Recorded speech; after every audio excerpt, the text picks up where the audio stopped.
मेरे प्यारे दोस्तों शालोम, यानी कि आपको शांति मिले। मैं आज आपको एक बहुत ही रोचक बात बताने जा रहा हूँ, और वो ये है कि क्या एक ईसाई को बर्थडे या जन्मदिन मनाना चाहिए या नहीं।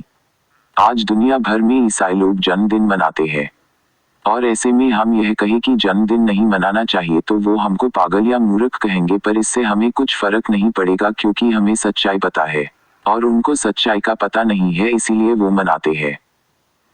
पहली बात तो जन्मदिन मनाते समय सभी लोगों का ध्यान उसी एक व्यक्ति पर टिकता है, जैसे कि वो उस दिन का कोई बड़ा हीरो हो या कोई खास देवता हो। हमारे सृष्टिकर्ता पिता को ये नहीं पसंद कि कोई उनकी महिमा किसी और को दे। आप अगर प्रेरितों के काम 12 अध्याय पढ़ेंगे तो पाएंगे कि हेरोदेस राजा ने खुद को इतना बड़ा कर दिया कि लोग कहने लगे कि ये कोई ईश्वर का ही रूप है। परंतु ये बात सृष्टिकर्ता को पसंद नहीं आया। फिर एलोहिम ने उसको ऐसा मारा कि उसे खड़े खड़े कीड़े पड़ गए और वो वहीं पर मर गया। प्रेरितों के काम 12 के 22 पद से 24 तक देखे क्या लिखा है। और ठहराए हुए दिन हेरोदेस राजवस्त्र पहनकर सिंहासन पर बैठा और उनको व्याख्यान देने लगा, और लोग पुकार उठे कि यह तो मनुष्य का नहीं परमेश्वर का शब्द है। उसी क्षण यहोवा के एक स्वर्गदूत ने तुरंत उसे मारा, क्योंकि उसने एलोहिम की महिमा नहीं की और वह कीड़े पड़ के मर गया। इस घटना में हेरोदेस राजा ने लोगों का ध्यान अपनी ओर आकर्षित किया था और लोगों ने उसे ज्यादा ही मान्यता दी थी, तभी उसको मरना पड़ा था। पौलुस कहते हैं 1 कोरिन्थी 10 के 31 में लिखा है, सो तुम चाहे खाओ चाहे पियो चाहे जो कुछ करो, सब कुछ एलोहिम की महिमा के लिए करो। मसीह ने पानी को शराब बनाकर अपनी महिमा प्रकट की। यूहन्ना 2 के 11 में देखे। यहोशुआ ने गलील के काना में अपना यह पहला चिन्ह दिखाकर अपनी महिमा प्रकट की और उसके चेलों ने उस पर विश्वास किया। यहाँ पर मसीह ने 2 बातें की। प्रथम, अपनी महिमा प्रकट की, और दूसरा, चेलों के विश्वास बढ़ाए। हम एक सच्चे विश्वासी है तो हम खुद के लिए नहीं जीते हैं, वरन अपने एलोहिम के लिए जीते हैं। बहुत से ईसाइयों का यह कहना है कि बाइबल में डायरेक्टली नहीं बोला गया है कि तुम जन्मदिन मत मनाओ। इन लोगों के प्रश्न को सुनकर ऐसा लगता है कि ये लोग एक दिन ये भी कहेंगे कि हमने मसीह को नहीं देखा इसलिए हम उन्हें नहीं मानते। अरे भाई, बाइबल में सभी बात लिखेंगे तो बाइबल को उठाकर चलना भी मुश्किल हो जाता। वो तो ये भी कहते हैं कि नए नियम में डायरेक्टली सुअर मत खाओ नहीं बोला है। तो मेरा उनसे यह सवाल है कि डायरेक्टली खाओ भी तो नहीं बोला है।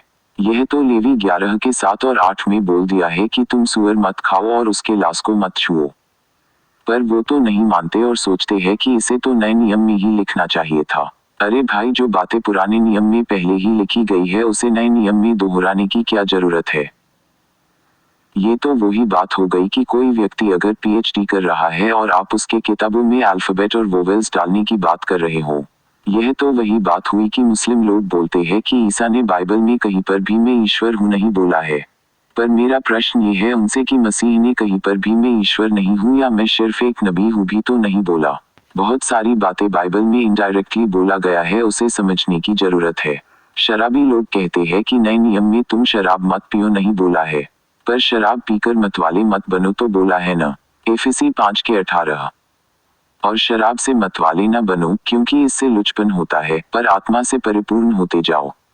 उसी प्रकार से तुम जन्मदिन मत मनाओ तो नहीं बोला है, परंतु हमें पता लगाना है कि क्या हमारे बाइबल के पूर्वजों ने मनाया था या नहीं, क्योंकि हम उन्हीं के पद चिन्हों पर चलते हैं। बाइबल में 3 लोगों ने जन्मदिन भयंकर रीति से मनाया है। प्रथम जन्मदिन, उत्पत्ति 40 के 1 पद से 23 पद तक। यह जन्मदिन फिरौन का था जिसमें उसने अपनी ही सेवक के गर्दन को उड़ा दिया था, अर्थात राजा का जन्मदिन पर सेवक का मरण दिन। दूसरा जन्मदिन, मत्ती 14 के 3 पद से 11 पद तक, हेरोदेस राजा का जन्मदिन। यह एक यहूदी राजा था परंतु अपनी ही भाई की पत्नी को रखा था। इस पर यूहन्ना बपतिस्मा देने वाले ने आपत्ति जताई थी और कहा था कि तुमने व्यवस्था का उल्लंघन किया है। व्यवस्था में है कि वो अपनी भाभी या बहू को शादी करके रख सकता था, परंतु भाई के मृत्यु के बाद। पर यहाँ तो उसका भाई जिंदा है और अपनी बीबी के साथ ही था, और हेरोदेस ने छिनकर फिलिप की बीबी को अपना बनाया था। यह व्यवस्था का उल्लंघन था, पर उसने अपनी गलती नहीं मानी और यूहन्ना बपतिस्मा देने वाले का सर ही उड़ा दिया। यहाँ राजा का जन्मदिन और एलोहिम के नबी का मरण दिन। तीसरा जन्मदिन, राजा बेलशस्सर का।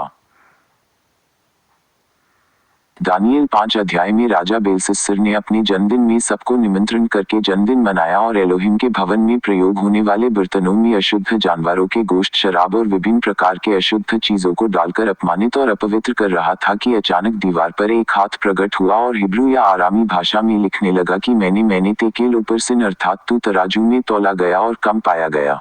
इस पर दानियल को अनुवाद के लिए बुलाया गया। यह अर्थ सुनते ही उसके प्राण निकल गए और वो मर गया। नोआह के समय में सब शादी विवाह और पार्टी में व्यस्त थे, पर अचानक जल प्रलय आकर लोग डूबने लगे और सिर्फ नोआह का परिवार ही बचा। अय्यूब अर्थात अय्यूब के बच्चे भी बर्थडे पार्टी कर रहे थे, पर पिता अय्यूब खुश नहीं थे। अचानक आंधी तूफान आया और सबको मार दिया। इस पर अय्यूब अपने जन्मदिन को धिक्कारते हैं। अय्यूब 3 के 1 पद से आए पढ़ते हैं। तब अय्यूब ने अपना मुंह खोला और उस दिन को कोसने लगे जब वे पैदा हुए थे। उन्होंने कहा, काश जिस दिन मैं पैदा हुआ था मिट जाए। काश वह रात कभी ना आई होती जब उन्होंने कहा था कि एक लड़का पैदा हुआ है। अय्यूब यहाँ अपने जन्मदिन को इसलिए धिक्कार रहे हैं क्योंकि ऐसे ही नापसंद बातें जीवन में होते हैं जिससे एलोहिम को क्रोध दिलाते हैं। मसीह भी पैदा हुए थे, परंतु उनके जन्मदिन मनाने के बारे में कहीं बाइबल में बताया नहीं है। अगर जन्मदिन मनाना इतना ही जरूरी होता तो जरूर लिखा होता। उनके मृत्यु के बारे में तो बार बार कहते हैं कि तुम उसे याद करो। शबात मनाने के बारे में तो बार बार बोला गया कि तुम याद रखो। निर्गमन 20 के 8 में मसीह के जन्म से ज्यादा मृत्यु के बारे में भविष्यवाणियां मिलती है।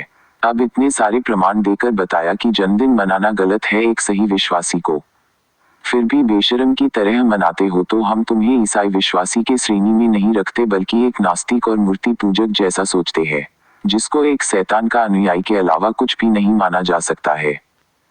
जन्मदिन एक पेगानिज्म है, यानी अन्य जातियों की परंपरा से आया है। वे जन्मदिन को भूतात्माओं से जोड़ते हैं। वो यह कि 1 साल और करीब है मौत के, अर्थात भूतों का देवता कहता है कि हमारे पास आने का 1 साल और नजदीक हो रहा है। यूनानी लोग सोचते थे कि जन्मदिन में आत्माएं उपस्थित होते हैं। कैंडल जलाना भी भूत आत्माओं को बुलाना होता था।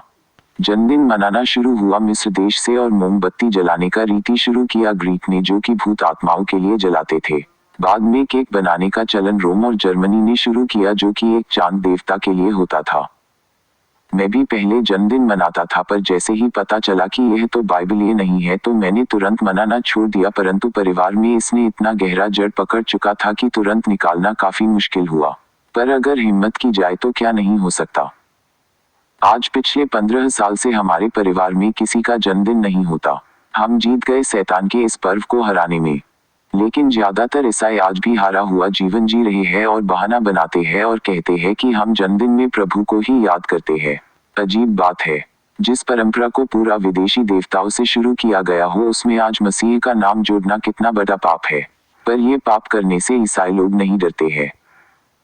और तो और मसीह के जन्मदिन के बारे में बाइबल नहीं बताता है, पर ईसाइयों ने तो एक बेबीलोनियन व्यभिचारी राजा तम्मुज के जन्मदिन को ही मसीह का जन्मदिन है बोलकर 25 दिसंबर को मनाना शुरू कर दिया। मसीह ने तो अपने जन्मदिन को मनाने के लिए चेलों को नहीं कहा था, परंतु उनके मृत्यु के दिन को याद करने के लिए कहा है। इसीलिए मेरे साथियों और सच्चाई के खोजियों, मेरा यह मैसेज सुनने के बाद जन्मदिन मनाना छोड़ देना, क्योंकि इससे मसीह की महिमा नहीं होती है पर शैतान की ही महिमा होती है, क्योंकि इसका जड़ तो शैतानिक गतिविधियों से जुड़ा है। बाइबल के अनुसार तो मैंने ये साबित कर दिया कि जन्मदिन मनाना कितना गलत है। तो आइए इस पेगन कल्चर को ईसाइयों के बीच से खत्म कर दे ताकि हमारा मसीह हमें आशीष दे। धन्यवाद। आज के लिए इतना ही बस। फिर मिलते हैं अगले वीडियो में। आपका दोस्त बेन्याहू बैंगलोर से।